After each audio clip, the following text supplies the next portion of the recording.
It's vital for humans, especially now, as we are moving into a critical time period for the totality of humanity, which is also an incredible opportunity for disidentifying from the unconsciousness that otherwise governs the world. So how do you do it? In a way, you don't even do it. One could almost say the cessation of doing and the realization of being. And doing on a primordial level is thinking. Humans are thinking all the time, except in dreamless sleep. And then life gets more and more difficult. Then you watch more and more in the news on TV, and whatever it's called, the news is not the news anymore. It's just opinions. It's just stupid manipulation. And you watch him and you get drawn into that and you think it's all so real. And then you see anxiety arises, anger arises, suffering arises. And as humans, as the suffering increases, as I said before, the motivation to awaken in many humans also increases. And then the state of consciousness with which you meet the external situation changes, which means how the way in which you experience an external situation changes. What subsequently happens on an external level is also to a large extent determined by your state of consciousness in the present moment. What subsequently happens in the so-called future, which never comes, because you can only experience the future as the present moment, so you can never experience the future except as a thought form. You cannot actually say, oh, there it is, because the moment you say there it is, it's the present.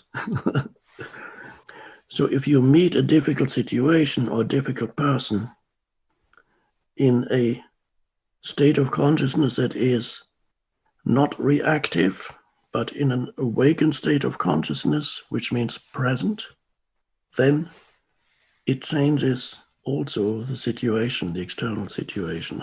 If you're unconscious, you face an external situation and you amplify the problem by your unconscious reactivity of the egoic self. It feels threatened in the situation, has a numerous anxiety. Then all the things that you do in order to remove the situation or make it better actually makes it worse. Whenever you're motivated by fear or anger, this is what happens. You think you're resolving the situation, but you're amplifying it. Terrible. The key is then to realize this dimension within yourself that is beyond the thinking mind and all the mental emotional turbulence. And this happens very easily when your mind, your thinking mind, subsides. Now, what remains? A sense of presence, a sense of beingness. It's not loss of consciousness, it's loss of thinking when it's not needed, because thinking is useful for many things and destructive for many other things. And so you discover when it's useful and you let go of it when it's destructive. And in that spacious presence, strange thing is, you don't know anything anymore, of course, because there's no concepts anymore in your mind.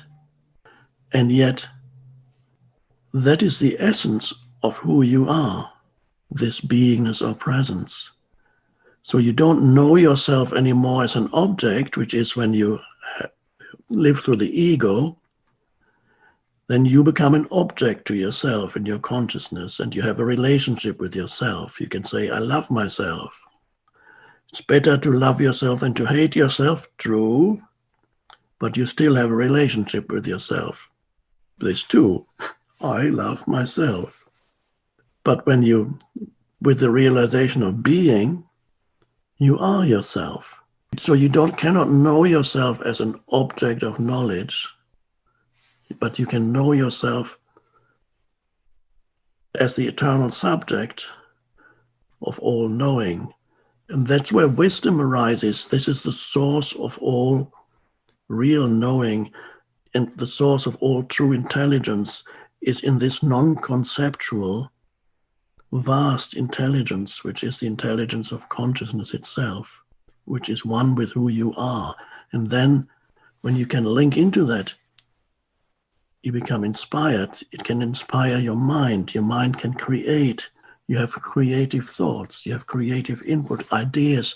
You take action that is wise rather than unconscious action that produces more suffering for yourself and others. Yes, you need concepts and you can use concepts, but don't lose yourself in concepts. Don't look for yourself in concepts and then have a narrative in your mind that says, this is who I am. This story of yourself is not essentially who you are. This limited entity, the person, is a surface phenomenon. It's not who you are, but it's the realization of who you are. That's the awakening, but it's not conceptual. So look for the cessation of thought. Look for it in little moments. And as I said before, when you go in anything natural, when you go into nature, you can then sense something that is almost awe-inspiring. I'm not romanticizing nature. I also, of course, nature can also kill you, but there is something there that is holy or sacred. It's not impossibly difficult. What I am suggesting is the most important task in your life. This is the task of realizing the transcendent dimension to who you are. Very simply by realizing that you do not have to think all the time. That there's always a possibility in yourself, it's just waiting to be discovered. You are waiting to be discovered, so to speak. That dimension is always there. The moment thinking subsides, you feel that stillness. It's another word you can use. I wrote a little book called Stillness Speaks. The first sentence in the book, if I remember correctly, is, you are never more essentially yourself than when you are still.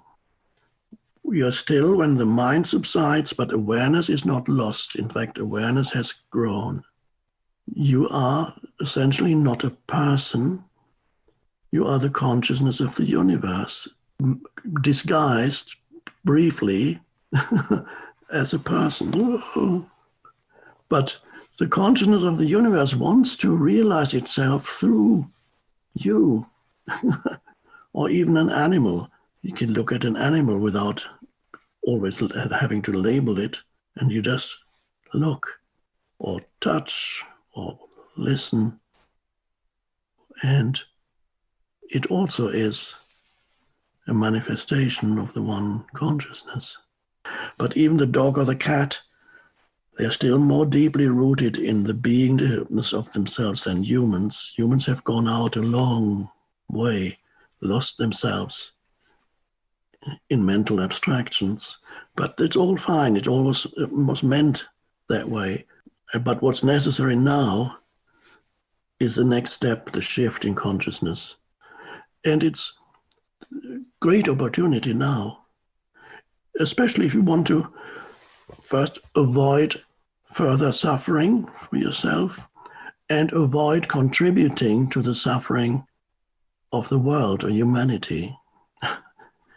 Because there is, at the present time, an increasing craziness in the energy field. You can either become part of it and contribute to it, or you begin to dissolve it in yourself. So the key is become aware of yourself as a conscious presence. There's no doubt, even if your entire life is a dream, including this moment, there's no doubt that in order for the dream to happen, there needs to be a consciousness, the light of consciousness, in which the dream appears. And you are that. Whether you call it a dream or reality, it doesn't matter. You are the light of consciousness in which this appears. So everything can be doubted. You can doubt everything about yourself, except that you are conscious right now. You are the light of the world. And a person, by the way, you're also a person. But if you're a person that is rooted in the realization that you are the light of the world at all times, then you become, by the way, a much better person too. It's a side effect of awakening. You're no longer a totally crazy person.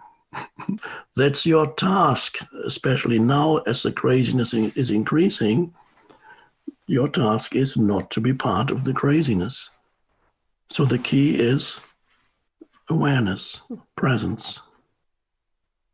And that is, be aware of yourself as a conscious presence. And then recognize that conscious presence in everywhere else, every other human, every life form. You can sense there too is the same conscious presence in a different, one could say different vibrational frequency. But you have to become still. Thinking needs to subside, if only for a moment. Observe the breath going into your body and coming out of your body. During that time, you're not thinking. You can use your breathing by being aware that you're breathing. And that becomes part of being aware that you're aware. I also recommend to feel your inner body, the energy that pervades your entire body, which is consciousness. And so you become aware of this inner energy field of aliveness. It pervades your hands, your arms, your legs, your feet, the entire body. The invisible presence that is the essence of who you are, it does not actually exist in this dimension. It exists in another dimension. You can then sense intuitively that this presence is not subject to decay or time or death. But when you only know yourself as a person, then you continuously have the fear of death. And ultimately, all fear comes down to the fear of death.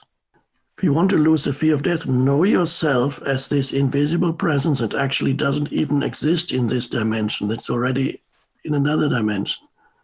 And you realize, if you have to talk about it, but you don't have to say it, that ultimately there is no death.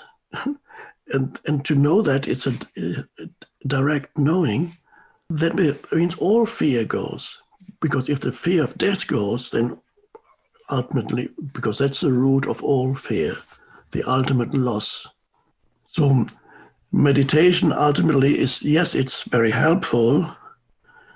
What we are talking about is the meditative state as your normal state of consciousness. So there's always a background of awareness in your life. And that means more and more present moment living. The present moment is actually usually not bad at all.